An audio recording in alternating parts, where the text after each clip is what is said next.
Hey, this is Rob Veno of Rob Veno Sports, Wednesday, August the 17th. Going to take a look at some news and notes on today's baseball card. Maybe pick up a couple of spots where we can cash some tickets here today. A lot of interesting stuff going on right now in Major League Baseball when you get to this point of the season. A little more than midway through the month of August, things start to change. New names start to appear, not only with everyday position players, but in some bullpens. So we'll go over a lot of stuff. There's injuries out there, some day games today that we probably won't get to directly. This being Wednesday, there's a couple of series that are ending, and we're going to see some day baseball action. But for the most part, we'll get over some of the stuff that I think is pertinent to today's card.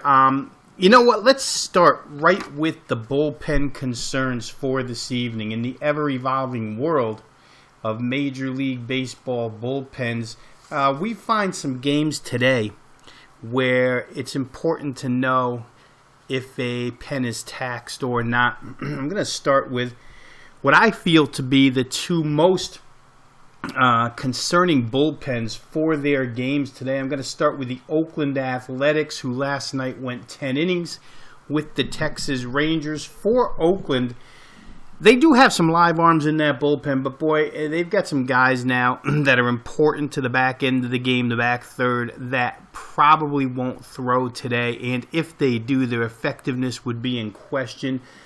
We'll start with John Axford, who was an absolute disaster last night in that 5-4 Texas come-from-behind win, walking hitters to get the Texas rally going. Of course, the hit by pitch at the end lost the game. That was by Zepchinski for Oakland. But Axford has now thrown 3 of the last 4 days. In those 4 days, he's thrown 62 pitches. I would not expect John Axford to be part of the mix today for Oakland, who has Sean Manaea on the hill as their starter. Where Manaea is concerned, let's establish that first. Best case scenario, and it's a usual situation for him to get through 6 innings. So we're talking about the last 3 innings for the A's today in Arlington. Wouldn't expect to see Axford. Ryan Dull, hard-throwing right-hander that they have found to be very effective. 36 pitches yesterday.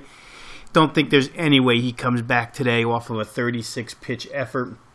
Ryan Madsen, another good right arm out of the pen. 30 pitches yesterday. Don't think there's any way. Once these pitch counts get to 30, you generally don't see relievers coming back the very next day. And, of course, we talked about Mark Zepchinski. Back-to-back outings. Yesterday's was short, only 5 pitches through 25 the day before, so he's thrown in back-to-back days. Also thrown 3 of the last 4, total of 52 pitches. Don't know if the lefty would be available today, so that bullpen is extremely short. The opponent today, of course, Yu Darvish on the hill for the Rangers. When Yu Darvish is on, you'll get a lengthened game out of him, 7-8 innings. Texas bullpen hasn't been tremendous, in part because Sam Dyson hasn't been as effective as he was earlier in the season. But where Texas is concerned, you can go to Matt Bush, mid-90s fastball. He did not throw yesterday. You can come back with Jeremy Jeffers, the pickup from Milwaukee, right-hander, only threw 19 pitches yesterday. Don't think you'll see Keela, but if you need to get a situational lefty out, Jake Diekman only threw 11 pitches yesterday available. So when you look at that trio of Bush, Diekman, and Jeffers, you probably have enough there to sew up the back end of the game. Remember, if Sam Dyson doesn't go, which he probably won't today, the closing role can fall right in Jeffers' lap. That's what he was doing for Milwaukee. 25, I think, saves. Maybe it was 27 before he came over in the trade. So Oakland, I think, is a bullpen concern. I also have some concerns where the Pittsburgh Pirates are concerned today against the San Francisco Giants. Listen, Pittsburgh's bullpen isn't in as much trouble as Oakland's. But I would say this, the lefty that they've been going, and they have a bullpen full of lefties. With Tony Watson closing the door on games now, it sort of takes him out of the mix as a 7th, 8th inning situational left-hander. He throws the 9th now, but with the acquisition of Felipe Rivero, add on Antonio Bastardo and Tony Watson. There's 3 really good lefties for this team. But Bastardo has now thrown 3 consecutive days. You can scratch him off the list. Up until yesterday, Rivera had thrown back-to-back contests, 16 and 23 pitches. He had yesterday off. I think you can get Rivera, so you have a lefty to throw here. Neftali Feliz, back-to-back days, coming in for a 3rd straight. Not saying he can't, but again, the effectiveness is what you have to think of. The Giants have now seen him 2 straight. Tony Watson, the closer, spoke about him earlier. He's thrown back-to-back games. Will he close today? If he doesn't, who does close? Potentially Jared Hughes for this team. Juan Nicasio also available, but there's some problems here in the Pirate bullpen for today's game against the San Francisco Giants. I don't make it as big of a concern. I'd rank Oakland's the biggest concern for today. I'd rank Pittsburgh's the second. The fact that Ivan Nova has thrown very well for Pittsburgh since coming over and was throwing pretty well for the Yankees prior to Pittsburgh acquiring him. If Nova can get them through 7, I think the burden softens. 6 or less. We'll see if the Giants can get to Pittsburgh late in this game. San Francisco's bullpen in better shape than Pittsburgh's. Other notes around the major leagues as far as bullpens are concerned. Take a look at the Boston and Baltimore game where tonight Craig Kimbrell, the closer for Boston, that would be in jeopardy a little bit. He's thrown back-to-back nights now. Craig Kimbrell, 9 and 28 pitches. Remember, they had to play the makeup game on Monday prior to the start of this series against the Orioles. 37 pitches last 2 days. Not only has he thrown back-to-back, he's thrown 3 the last 4. So for Craig Kimbrell, 49 pitches in the last 3 days. Like I said earlier, not saying he can't do it, but the effectiveness, I think, could be questionable here for Kimbrell in this contest. Brad Ziegler threw 24 pitches yesterday. He could bounce back. They could go to him again. Ziegler could also close. Did it in Arizona. It's a possibility for the Boston Red Sox here. But that bullpen is shorthanded, and they don't have as much depth as they once did. So I think that the Kimbrell situation could be a bit dicey. But on the other hand, well, we saw it last night. Darren O'Day goes on the 15-day DL for the Baltimore Orioles, which is a big blow to that bullpen and a big blow to the O's, who count so much on starters only doing a certain amount and then their bullpen, which is among the best in the major leagues, coming in and doing the rest. Yesterday, without O'Day, Brad Brock, who's been sensational all season long, failed yesterday. And without 3 of these guys, without O'Day, Brock, and Britton, we're going to see a little more of a burden put on Brad Brock here. Somebody's got to step up and pick up that load. It looks like it would be Michael Givens, the youngster. We'll see. But Baltimore without Darren O'Day on the 15-day DL, something to watch for over the course of the next 2 weeks. Let's see how they handle the back third of games. Their offense is capable of putting games out of reach where the bullpen doesn't have to worry too much, but in close, tight situations, this O'Day injury could present a problem. Last night, like I say, day 1, and Baltimore loses 5-3 late. Looking at the Cubs here real quick, they're going to play the Milwaukee Brewers. They played a doubleheader yesterday. A lot of pitchers were taxed in that game. A lot of 20-plus pitch counts. For Chicago, the one I single out the most is obviously Aroldis Chapman, 27 pitches yesterday. Has not thrown back-to-back. So 27, I think that Joe Madden would lean on him again.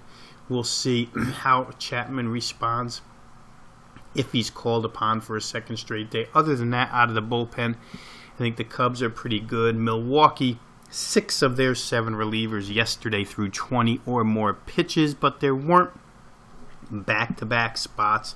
So we'll probably see a lot of those guys again. These 2 teams, watch the game closely today because bullpen concerns would be probably, with the exception of Chapman, something to look for later on rather than exactly today, maybe tomorrow. We'll look at those and see if guys are piling up pitch counts. Colorado Rockies. I don't know where to begin with these guys. The bullpen is not good to start with. Couple of quality arms out of there, but certainly not enough to form a decent bullpen in games that the Rockies get caught up in. For today, Carlos Estevez, the 100-mile-per-hour throwing young right-hander, has now thrown 3 of the last 4 days. Forget it today. You won't see him. Boone Logan, their top situational lefty out of the pen, back-to-back days. Not sure that he's going to pitch today either. Adam Ottavino, back-to-back days. You're left here with Jordan Lyles and Jake McGee, so a lot of the onus gets thrown on John Gray, who had a terrible outing against the Phillies his last time out. John Gray's got to do some work to preserve this bullpen for the Rockies this afternoon against the Nationals, because if the Nationals run Gray out of there early, let's say they run him out inside of, or even at 5 innings, 6, 7, 8, and 9, likely to be a horror show for the Rocks in this one. Washington in much better shape bullpen-wise. Want to talk a bit here about the Miami Marlins as well, still in the thick of that wild card race in the National League, but that bullpen has become incredibly thin without A.J. Ramos, their closer, who's on the DL. Taking a look at Miami tonight when I was going through my handicapping earlier this morning, late overnight and early this morning, Kyle Barraclough, who's been sensational. Wow. Innings to strikeout numbers, absolutely off the charts. But Barraclough, through 3 consecutive days, got yesterday off. Over those 3 days, through 57 pitches. Miami leaning heavily on he and Fernando Rodney. Rodney as well, prior to yesterday's day off, had thrown 3 straight days, 16, 17, and 22 pitches, 55 pitch count. For the Marlins and manager Don Mattingly, when he looks down to the pen right now, there's not much there aside from his setup and closer. Miami's really going to have to gut this thing out with Ramos. What a difference it makes when he's available and you have Barraclough, Ramos, and Rodney to cover your back third.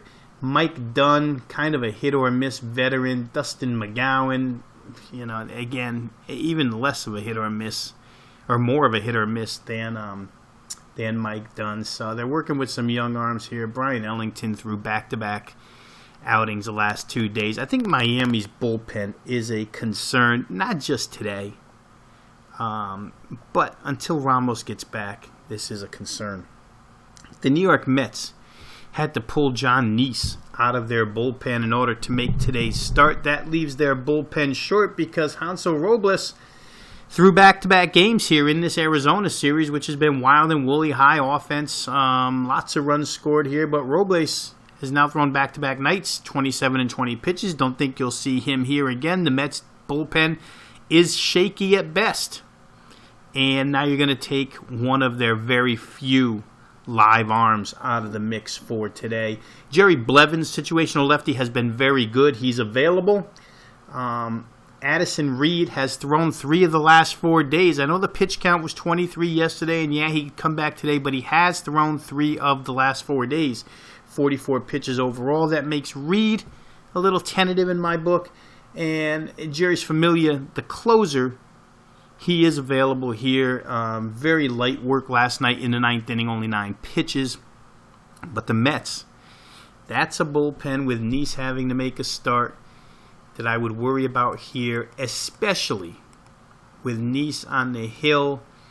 Can he get enough innings to at least help that bullpen out? I'm just not sure. John Neese hasn't thrown well enough this year for me to believe that he can get 7 innings in a park like Chase Field, which is so conducive to offense. Take a look at the Arizona Diamondbacks side, because they too pulled Zach Godley out of their bullpen to come make the start today. But a little bit of a different story here, because he's being inserted into the starting rotation. Patrick Corbin, who we saw last night in relief, is now in the bullpen. There's so many young arms on this team that Arizona is working back and forth and back and forth. Godley being one of them is, it's like watching a ping pong match for him. bullpen starter, AAA, bullpen, back to the bigs, bullpen starter. I think in the long run, he's a bullpen guy. But for today, he's going to make the start. The Arizona bullpen, I'm not saying anything anybody doesn't know right here, but it's been lousy all season long. It's a story for another day, but I believe that they have the components to have a pretty good bullpen, but they just need to sort things out. And as I watch this team maneuver these arms, you hate to second guess any organization. You have to defer to them. They see these guys every day. But just from my view, I wonder how they haven't been able to settle some stuff. A lot will probably have to do with the return of Robbie De La Rosa for this team when he returns. I think that, at least personally, I would have a plan. But like I say, there's a story for another day. Let's look at this game today, because there's something interesting here with Zach Godley. Maybe a potential moneymaker in today's contest. He's made 6 starts on the season. 4 of his starts were against pretty good opposing starting pitchers. He's thrown against Max Scherzer of Washington, Kenta Maeda of the Dodgers, Aaron Sanchez, all-star righty from Toronto, and Jose Fernandez of the Miami Marlins. Those are 4 pretty tough opponents in only 6 starts. The other 2 opponents were Brandon Finnegan of Cincinnati and Christian Friedrich of San Diego. I bring this up because with Arizona, it's difficult to play them at a game price because you always have to factor in the bullpen and how they might blow up your play. You could have a 4-run lead in the 7th, meaningless with that Arizona bullpen. So there are instances where if you like Arizona, it could be worth it to look to the 5-inning line. That's why I bring this up. In those 4 games that Zach Godley started against top-flight arms on the other side, after 5 innings, he was tied 1-1 with Max Scherzer. He was down 3-0 to Kenta Maeda. He was down 4-1 against Aaron Sanchez. He was down 2-0 to Jose Fernandez. Immediately you can see that in those 4 games, the run support that Godley had was nil. 1 run against Scherzer, 1 run against Sanchez, 2 runs in 4 games in the first 5 innings against those opponents. Godley, however, when you hear those scores after 5, pitched pretty well. 1-1 with Scherzer, 3-0 against the Dodgers, right? You're a righty throwing against that LA lineup. We're going to get to that in a minute. 2-0 against Jose Fernandez, and then 4-1 against Sanchez. The other 2 games where the offense had a chance against Brandon Finnegan and Christian Friedrich, both lefties, by the way. Arizona ended the 5th inning with a 6-5 lead and a 5-4 lead. Today they get another very fringe left arm in John Neese. Zach Godley in Arizona, first 5 innings, shade pricey when you're taking Arizona, but they're minus $1.30, somewhere between 30 and 35 cents here. Godley on the 5-inning run line might be worth a shot this afternoon. He's a good pitcher first couple times through. Obviously, he's not a starter because he can't get through that 3rd time. But I would think that after 5 innings against John Neese here and that Mets lineup, I know the Mets have scored runs down here in Arizona, but it's still a lineup that's had extreme trouble. These 2 teams have played each other 5 times in the past 2 weeks now, with Arizona winning 4 of the 5. I think Godley on the 5-inning run line may be worth a look, if nothing else. I was talking about the Dodgers and that left-hand dominated lineup of theirs. Boy, you just can't throw right-handed pitching against the LA Dodgers at this point in time. They are now 7-1 over the total in their last 8 games against right-handed pitching, and that's due to the Dodger offense. This offense has been incredible. We saw it on display again last night.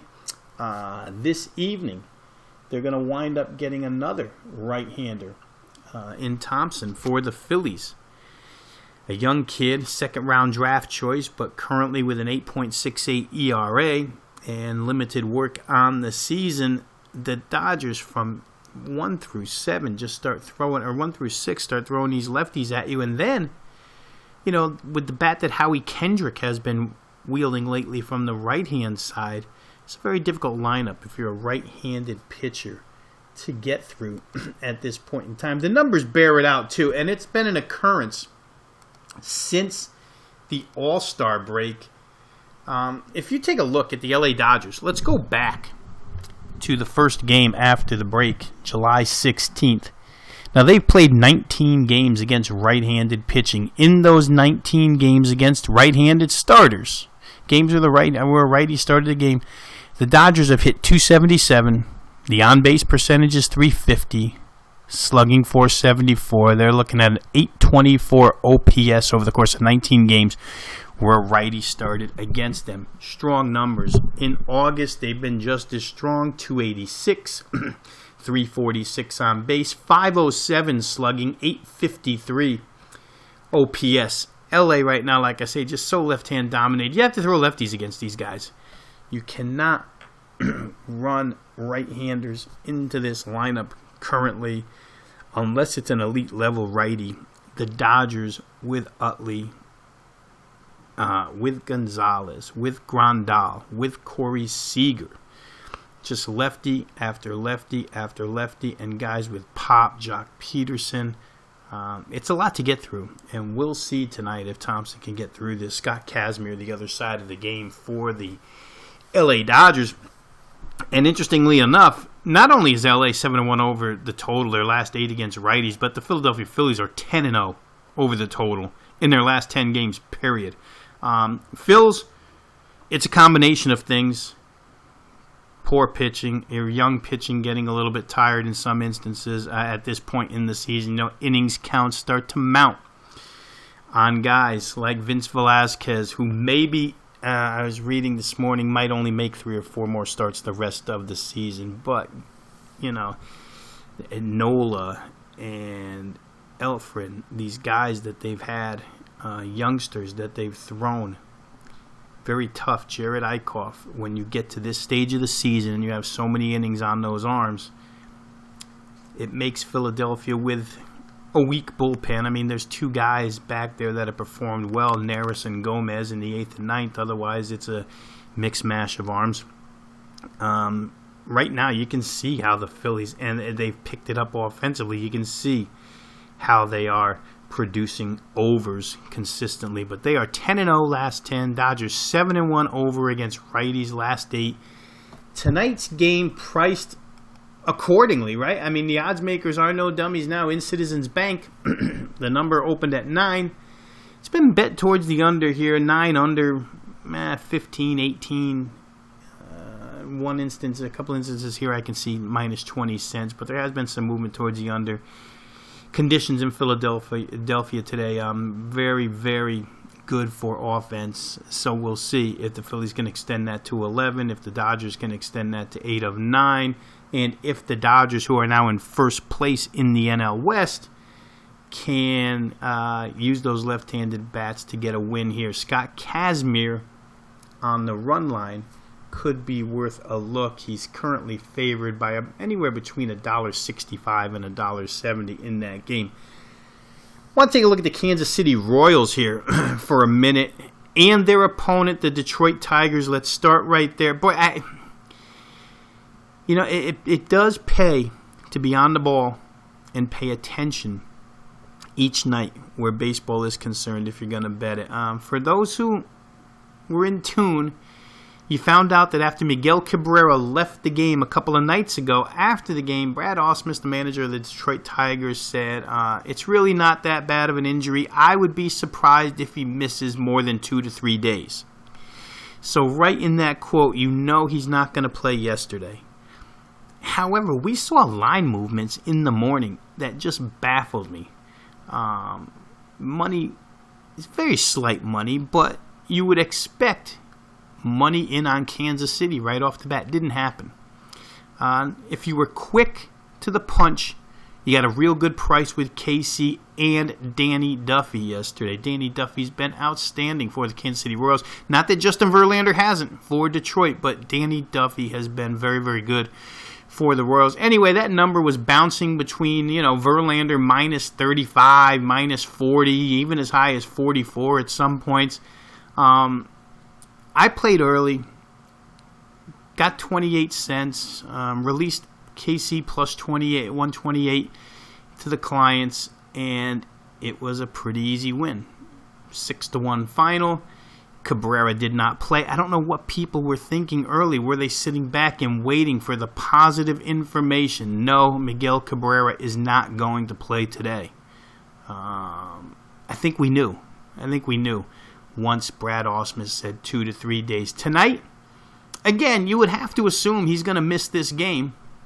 You could wait around, but people didn't really wait around today. Money came in very quickly on Yordano Ventura and the Kansas City Royals against Anibal Sanchez. Game opened minus 130, all the way down now to Detroit minus 106, 108 I think is the highest number I see out there. Man, there's a couple of tens. So we've had at least a 20-cent move, in some cases 25 cents plus, toward the Royals. Money came in a lot quicker against Detroit today. The list of injuries for this team goes on and on and on. It started with Nick Castellanos, Cameron Maybin, Jose Iglesias, and now Miguel Cabrera. Boy, those are some tough injuries. Maybin was having a heck of a season. Castellanos, along with the two Martinezes and Cabrera, forms as powerful a foursome in a lineup as you'll find across Major League Baseball. Iglesias, not terrific with the stick, but not a liability either. His glove is sensational. That surely is missed. They've picked up Eric Ibar from the Atlanta Braves in a trade yesterday. Ibar will assume shortstop. The difference defensively between Iglesias and Ibar is night and day. Ibar's been hitting much better lately. He got off to a horrid start this season, all the way through the All-Star break. I mean, just terrible. I had thought at the beginning of the year when I was going through some preseason projections that Ender Inciarte and Eric Ibar, 1-2 in the Braves lineup, would be a real nice pair of table setters for Nick Markakis, for Freddie Freeman and company there in Atlanta. But Ibar just never got it going until recently. Last couple of weeks he's been better. Inciarte had some injury problems early on. Regardless, you now have Ibar in that lineup for the Detroit Tigers. You're dealing with Ian Kinsler, Victor Martinez, and J.D. Martinez. If you trust Yordano Ventura, who's coming off a couple of good starts, KC's won his last two games 7-1 and 7-3. So if you trust Yordano Ventura, certainly you would get to the KC Royals. Say, I think the value's all gone out of this play, tell you the truth. Kansas City is a red-hot baseball team right now. It's a team that just will not die, and you know their dugout. We've seen it for the last 2-3 years. We know who's in that dugout, and we know those guys are not quitters. They're now 8-2 in their last 10. Couple of quick numbers here for you on the Kansas City Royals. They had scored 3 runs or less in 12 of their previous 13 games before this hot streak. So before these last 10 games where they've gone 8-2, they had gone 12 of 13 scoring 3 runs or less. You just can't win in American League Baseball that way. However, the 8-2 winning streak over the last 10 has seen the offense rise.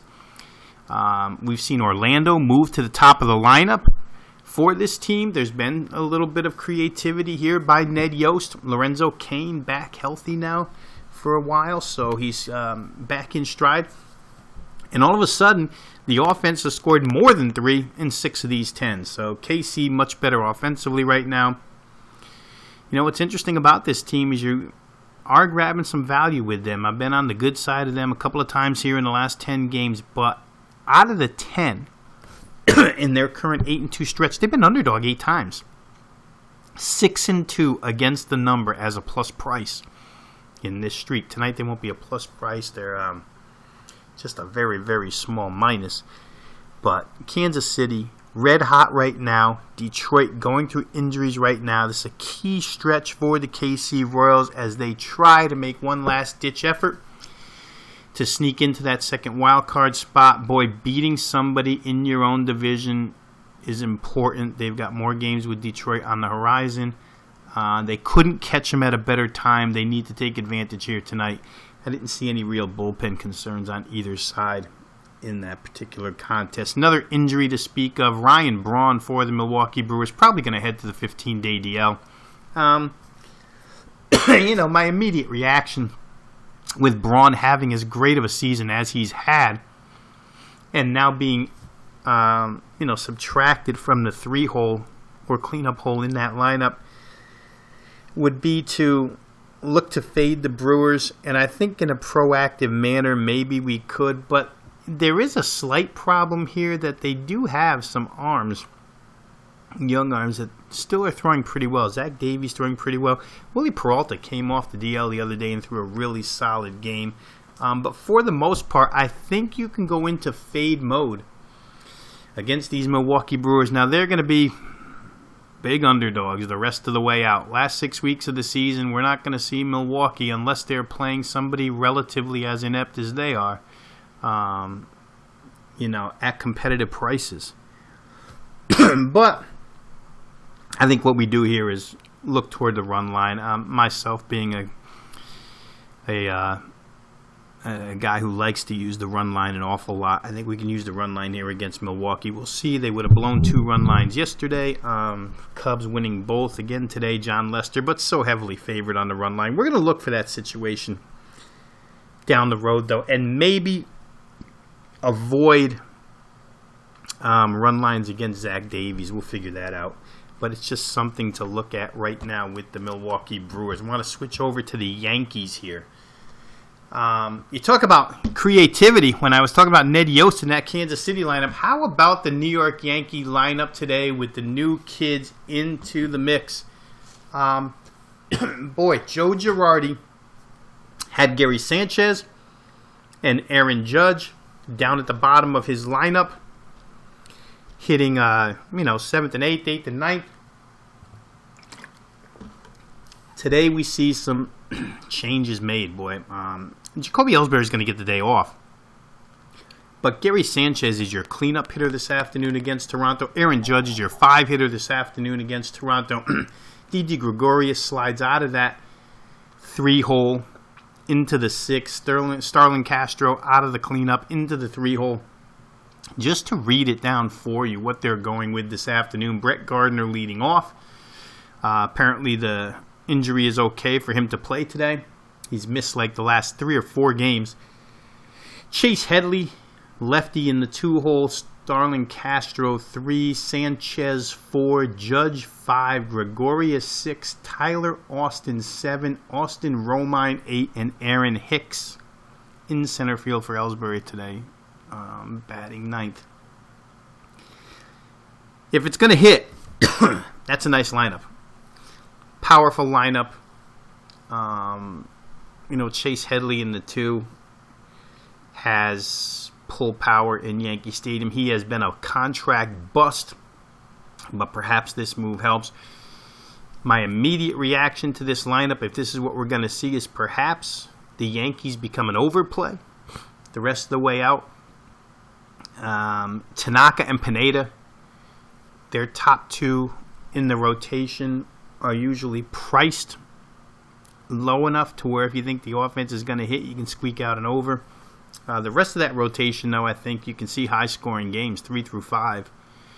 Not really doing the job right now for New York, so maybe you can get some overs out of this team. The problem with it's going to be, of course, that pitchers are very quickly going to figure out where weaknesses are with Sanchez and Judge. When you're the 4 and 5 hitters, and when you're the 8 and 9 hitters, that's one thing. Pitchers, it's the 8 hitter, he's a young kid, throw whatever up there. Sanchez and Judge have hit whatever a long ways through the first 2 weeks of their careers here, and in one instance 1 week.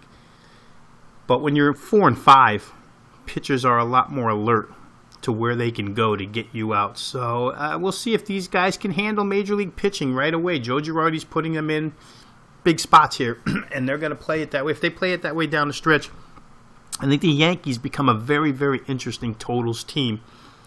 We'll see how to react to that. That about covers everything I wanted to go over here. What we'll do for today as I sign off here is I'll leave you with a free play from the podcast. Something across Major League Baseball that I didn't release to clients, but I think is certainly worth a look here today. And I'm going to move toward Interleague Baseball for this afternoon and take a look at Carmelo Martinez of the St. Louis Cardinals. St. Louis, again, boy, resiliency is their middle name. Bouncing back 8-5 victory last night. But I like Martinez in this spot against the Houston Astros. The Cardinal lineup continues to hit the baseball. Right now, you probably can catch them at about plus a nickel price this afternoon against Houston. Big game for both, but certainly St. Louis right back in that hunt for the NL wild card. Probably enough bullpen today. Boy, the kid Reyes is sensational. But they used him quite a bit yesterday, and you won't see him today.